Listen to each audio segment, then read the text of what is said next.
Welcome to Immerse Beginnings reading for Week 7, Day 32. Then the Lord said to Moses, "On behalf of the people of Israel, take revenge on the Midianites for leading them into idolatry.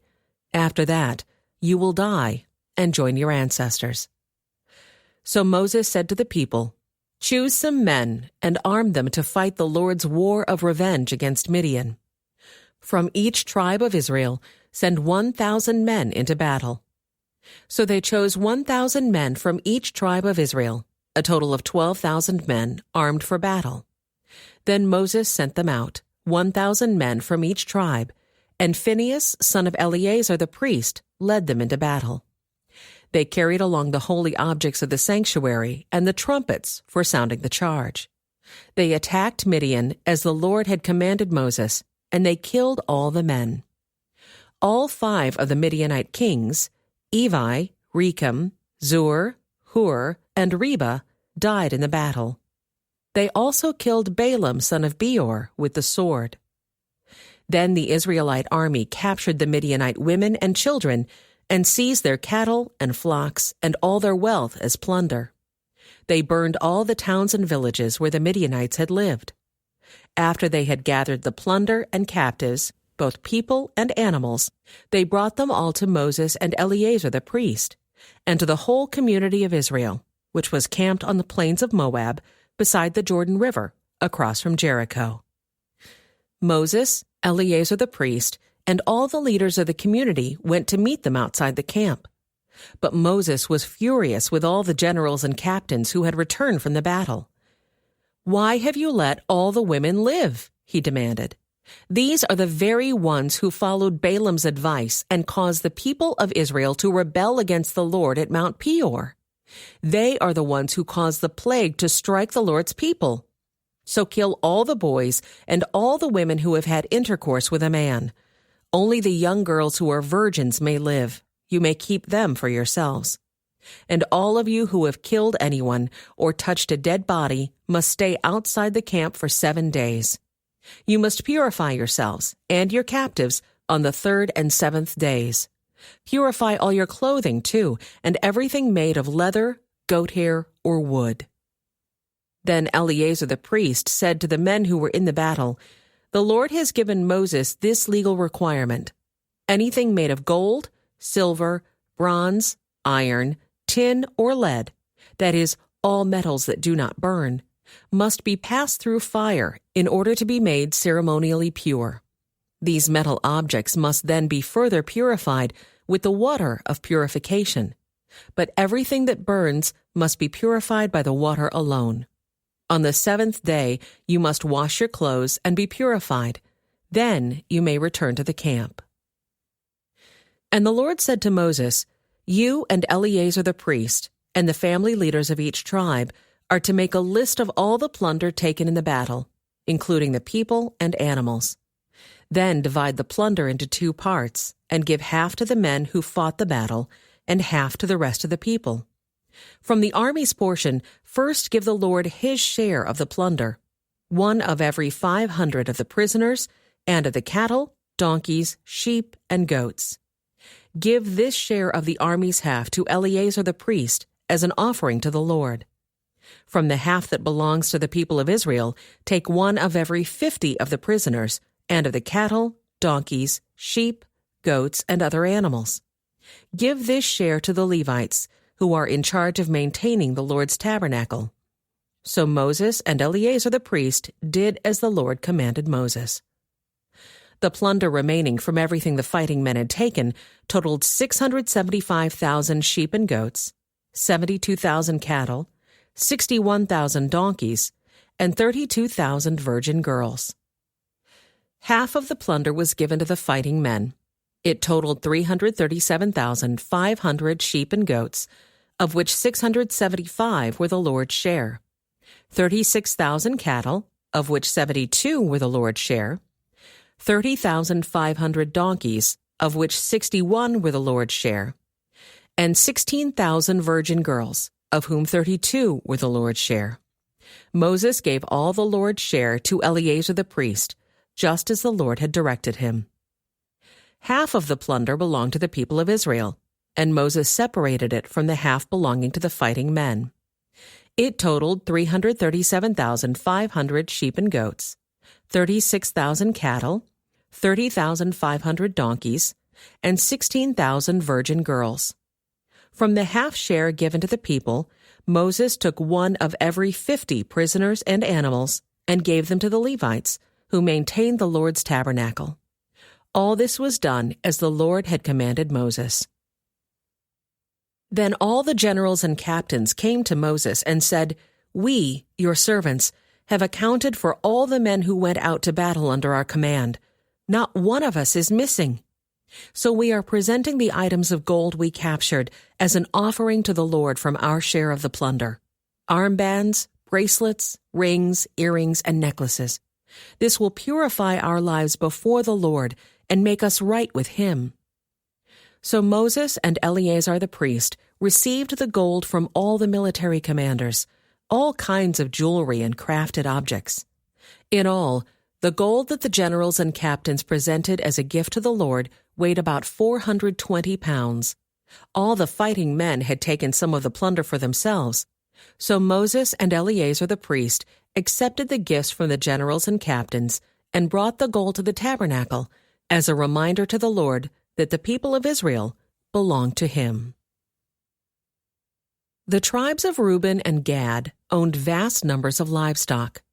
So when they saw that the lands of Jazer and Gilead were ideally suited for their flocks and herds, they came to Moses, Eleazar the priest, and the other leaders of the community.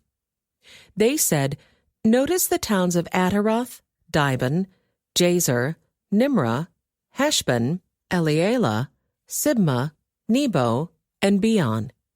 The Lord has conquered this whole area for the community of Israel, and it is ideally suited for all our livestock. If we have found favor with you, please let us have this land as our property, instead of giving us land across the Jordan River." "Do you intend to stay here while your brothers go across and do all the fighting?" Moses asked the men of Gad and Reuben. "Why do you want to discourage the rest of the people of Israel from going across to the land the Lord has given them? Your ancestors did the same thing when I sent them from Kadesh Barnea to explore the land. After they went up to the valley of Eshcol and explored the land, they discouraged the people of Israel from entering the land the Lord was giving them. Then the Lord was very angry with them, and He vowed, 'Of all those I rescued from Egypt, no one who is 20 years old or older will ever see the land I swore to give to Abraham, Isaac, and Jacob, for they have not obeyed me wholeheartedly.' The only exceptions are Caleb, son of Jephunneh the Kenizzite, and Joshua, son of Nun, for they have wholeheartedly followed the Lord. The Lord was angry with Israel and made them wander in the wilderness for 40 years, until the entire generation that sinned in the Lord's sight had died. But here you are, a brood of sinners, doing exactly the same thing. You are making the Lord even angrier with Israel. If you turn away from Him like this and He abandons them again in the wilderness, you will be responsible for destroying this entire nation." But they approached Moses and said, "We simply want to build pens for our livestock and fortified towns for our wives and children. Then we will arm ourselves and lead our fellow Israelites into battle until we have brought them safely to their land. Meanwhile, our families will stay in the fortified towns we build here, so they will be safe from any attacks by the local people. We will not return to our homes until all the people of Israel have received their portions of land. But we do not claim any of the land on the other side of the Jordan. We would rather live here on the east side and accept this as our grant of land." Then Moses said, "If you keep your word and arm yourselves for the Lord's battles, and if your troops cross the Jordan and keep fighting until the Lord has driven out His enemies, then you may return when the Lord has conquered the land. You will have fulfilled your duty to the Lord and to the rest of the people of Israel. And the land on the east side of the Jordan will be your property from the Lord. But if you fail to keep your word, then you will have sinned against the Lord, and you may be sure that your sin will find you out. Go ahead and build towns for your families and pens for your flocks, but do everything you have promised." Then the men of Gad and Reuben replied, "We, your servants, will follow your instructions exactly. Our children, wives, flocks, and cattle will stay here in the towns of Gilead. But all who are able to bear arms will cross over to fight for the Lord, just as you have said." So Moses gave orders to Eleazar the priest, Joshua son of Nun, and the leaders of the clans of Israel. He said, "The men of Gad and Reuben who are armed for battle must cross the Jordan with you to fight for the Lord. If they do, give them the land of Gilead as their property when the land is conquered. But if they refuse to arm themselves and cross over with you, then they must accept land with the rest of you in the land of Canaan." The tribes of Gad and Reuben said again, "We are your servants, and we will do as the Lord has commanded. We will cross the Jordan into Canaan fully armed to fight for the Lord, but our property will be here on this side of the Jordan." So Moses assigned land to the tribes of Gad, Reuben, and half the tribe of Manasseh, son of Joseph. He gave them the territory of King Sihon of the Amorites, and the land of King Og of Bashan, the whole land with its cities and surrounding lands. The descendants of Gad built the towns of Dibon, Ataroth, Aroer, Atroth-Shophan, Jazer, Jogbehah, Beth-Nimrah, and Beth-Haran. These were all fortified towns with pens for their flocks. The descendants of Reuben built the towns of Heshbon, Elealeh, Kiriathaim, Nebo, Baal-Meon, and Sibmah. They changed the names of some of the towns they conquered and rebuilt. Then the descendants of Machir, of the tribe of Manasseh, went to Gilead and conquered it, and they drove out the Amorites living there. So Moses gave Gilead to the Machirites, descendants of Manasseh, and they settled there. The people of Jair, another clan of the tribe of Manasseh, captured many of the towns in Gilead and changed the name of that region to the towns of Jair. Meanwhile, a man named Nobah captured the town of Kenath and its surrounding villages, and he renamed that area Nobah after himself. This is the route the Israelites followed as they marched out of Egypt under the leadership of Moses and Aaron. At the Lord's direction, Moses kept a written record of their progress. These are the stages of their march, identified by the different places where they stopped along the way. They set out from the city of Ramesses in early spring, on the 15th day of the first month, on the morning after the first Passover celebration. The people of Israel left defiantly, in full view of all the Egyptians. Meanwhile, the Egyptians were burying all their firstborn sons, whom the Lord had killed the night before. The Lord had defeated the gods of Egypt that night with great acts of judgment. After leaving Ramesses, the Israelites set up camp at Succoth. Then they left Succoth and camped at Etham on the edge of the wilderness. They left Etham and turned back towards Pi-hahiroth, opposite Baal-Zephon, and camped near Migdal. They left Pi-hahiroth and crossed the Red Sea into the wilderness beyond. Then they traveled for 3 days into the Etham wilderness and camped at Marah. They left Marah and camped at Elim, where there were 12 springs of water and 70 palm trees. They left Elim and camped beside the Red Sea. They left the Red Sea and camped in the wilderness of Sin. They left the wilderness of Sin and camped at Dophkah. They left Dophkah and camped at Elish. They left Elish and camped at Rephidim, where there was no water for the people to drink. They left Rephidim and camped in the wilderness of Sinai. They left the wilderness of Sinai and camped at Kibroth-Hattaavah. They left Kibroth-Hattaavah and camped at Hazeroth. They left Hazeroth and camped at Rithmah. They left Rithmah and camped at Rimmon-Perez. They left Rimmon-Perez and camped at Libnah. They left Libnah and camped at Rissah. They left Rissah and camped at Kehelatha. They left Kehelatha and camped at Mount Shepher. They left Mount Shepher and camped at Harada. They left Harada and camped at Makelath. They left Makelath and camped at Tahath. They left Tahath and camped at Terah. They left Terah and camped at Mithkah. They left Mithkah and camped at Hashmonah. They left Hashmonah and camped at Mosirath. They left Mosirath and camped at Beni-Jaakan. They left Beni-Jaakan and camped at Hor-Haggidgad. They left Hor-Haggidgad and camped at Jotbathah. They left Jotbathah and camped at Abrona. They left Abrona and camped at Ezion-Geber. They left Ezion-Geber and camped at Kadesh in the wilderness of Zin. They left Kadesh and camped at Mount Hor at the border of Edom.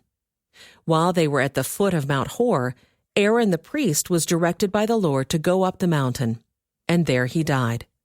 This happened in midsummer, on the first day of the 5th month of the 40th year after Israel's departure from Egypt. Aaron was 123 years old when he died there on Mount Hor. At that time the Canaanite king of Arad, who lived in the Negev in the land of Canaan, heard that the people of Israel were approaching his land. Meanwhile, the Israelites left Mount Hor and camped at Zalmonah. Then they left Zalmonah and camped at Punon. They left Punon and camped at Obath. They left Obath and camped at Aya-Abarim on the border of Moab. They left Aya-Abarim and camped at Dibon-Gad. They left Dibon-Gad and camped at Almon-Diblathaim. They left Almon-Diblathaim and camped in the mountains east of the river, near Mount Nebo. They left the mountains east of the river and camped on the plains of Moab, beside the Jordan River, across from Jericho. Along the Jordan River, they camped from Beth Jeshimoth as far as the meadows of Acacia, on the plains of Moab. While they were camped near the Jordan River, on the plains of Moab, opposite Jericho, the Lord said to Moses, "Give the following instructions to the people of Israel. When you cross the Jordan River into the land of Canaan, you must drive out all the people living there. You must destroy all their carved and molten images and demolish all their pagan shrines. Take possession of the land and settle in it, because I have given it to you to occupy. You must distribute the land among the clans by sacred lot and in proportion to their size. A larger portion of land will be allotted to each of the larger clans, and a smaller portion will be allotted to each of the smaller clans. The decision of the sacred lot is final. In this way, the portions of land will be divided among your ancestral tribes. But if you fail to drive out the people who live in the land, those who remain will be like splinters in your eyes and thorns in your sides. They will harass you in the land where you live, and I will do to you what I had planned to do to them." Then the Lord said to Moses, "Give these instructions to the Israelites. When you come into the land of Canaan, which I am giving you as your special possession, these will be the boundaries. The southern portion of your country will extend from the wilderness of Zin along the edge of Edom. The southern boundary will begin on the east at the Dead Sea. It will then run south past Scorpion Pass in the direction of Zin. Its southernmost point will be Kadesh Barnea, from which it will go to Hazer Ader and on to Asmon. From Asmon, the boundary will turn toward the brook of Egypt and end at the Mediterranean Sea. Your western boundary will be the coastline of the Mediterranean Sea. Your northern boundary will begin at the Mediterranean Sea and run east to Mount Hor, then to Lebo Hamath, and on through Zedad and Ziphron, and to Hazer Enon. This will be your northern boundary. The eastern boundary will start at Hazer Enon and run south to Shepham, then down to Riblah on the east side of Ain. From there the boundary will run down along the eastern edge of the Sea of Galilee, and then along the Jordan River to the Dead Sea. These are the boundaries of your land." Then Moses told the Israelites, "This territory is the homeland you are to divide among yourselves by sacred lot. The Lord has commanded that the land be divided among the 9.5 remaining tribes. The families of the tribes of Reuben, Gad, and half the tribe of Manasseh have already received their grants of land on the east side of the Jordan River, across from Jericho, toward the sunrise. And the Lord said to Moses, Eleazar the priest and Joshua son of Nun are the men designated to divide the grants of land among the people. Enlist one leader from each tribe to help them with the task. These are the tribes and the names of the leaders. Judah, Caleb, son of Jephunneh. Simeon, Shemuel, son of Ammihud. Benjamin, Elidad, son of Kislon. Dan, Bucky, son of Jogli.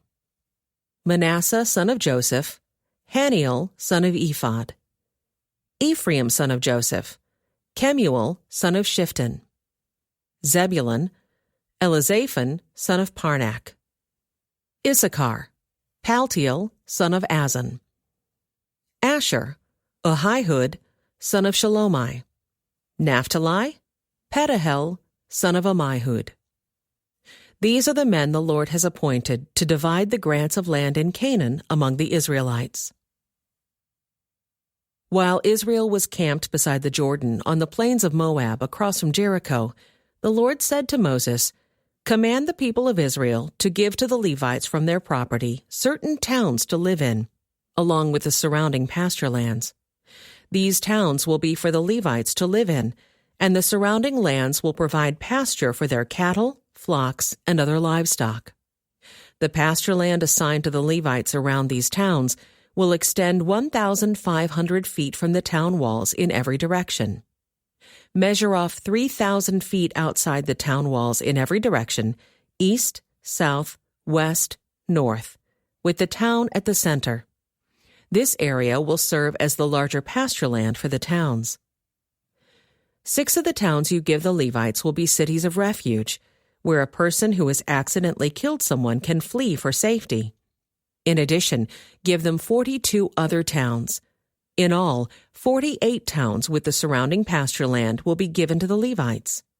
These towns will come from the property of the people of Israel. The larger tribes will give more towns to the Levites, while the smaller tribes will give fewer. Each tribe will give property in proportion to the size of its land. The Lord said to Moses, Give the following instructions to the people of Israel. When you cross the Jordan into the land of Canaan, designate cities of refuge to which people can flee if they have killed someone accidentally.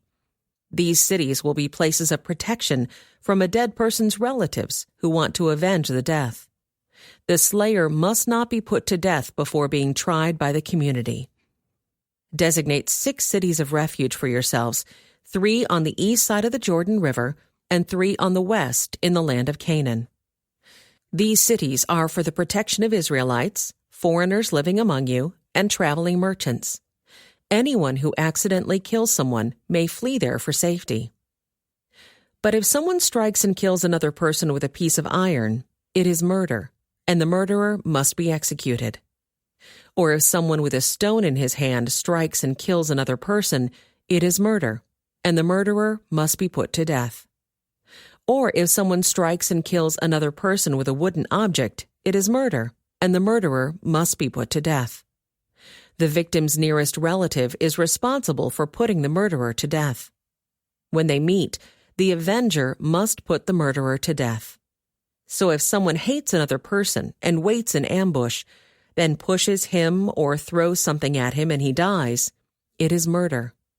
Or if someone hates another person and hits him with a fist and he dies, it is murder. In such cases, the avenger must put the murderer to death when they meet. But suppose someone pushes another person without having shown previous hostility, or throws something that unintentionally hits another person, or accidentally drops a huge stone on someone, though they were not enemies, and the person dies.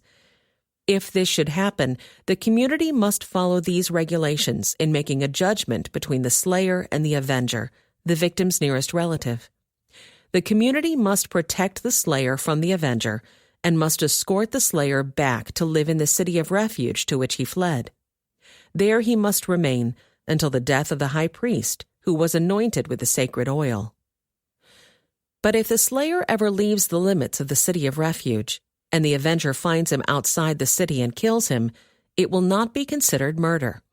The slayer should have stayed inside the city of refuge until the death of the high priest. But after the death of the high priest, the slayer may return to his own property. These are legal requirements for you to observe from generation to generation, wherever you may live. All murderers must be put to death, but only if evidence is presented by more than one witness. No one may be put to death on the testimony of only one witness.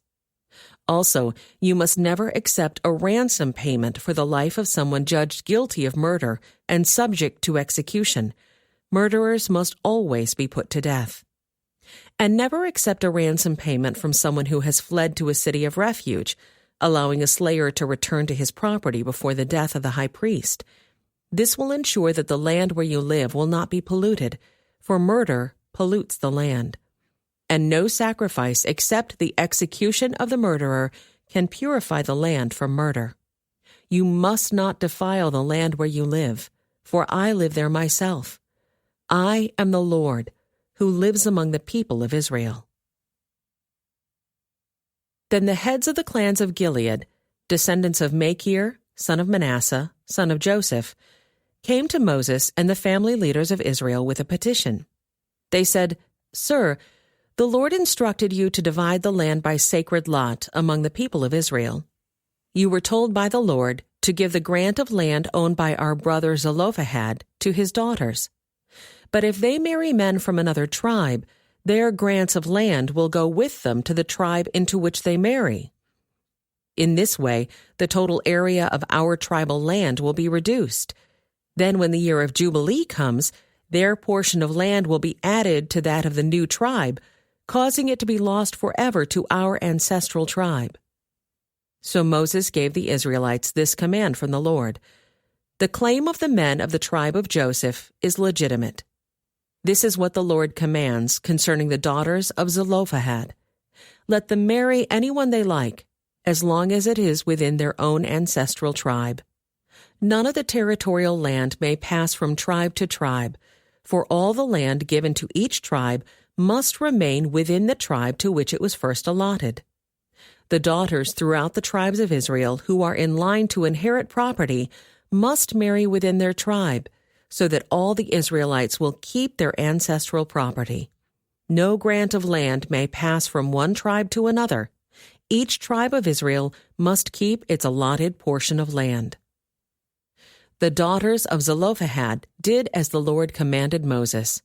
Mahlah, Tirzah, Hoglah, Milcah, and Noah all married cousins on their father's side. They married into the clans of Manasseh, son of Joseph. Thus, their inheritance of land remained within their ancestral tribe. These are the commands and regulations that the Lord gave to the people of Israel through Moses while they were camped on the plains of Moab beside the Jordan River, across from Jericho.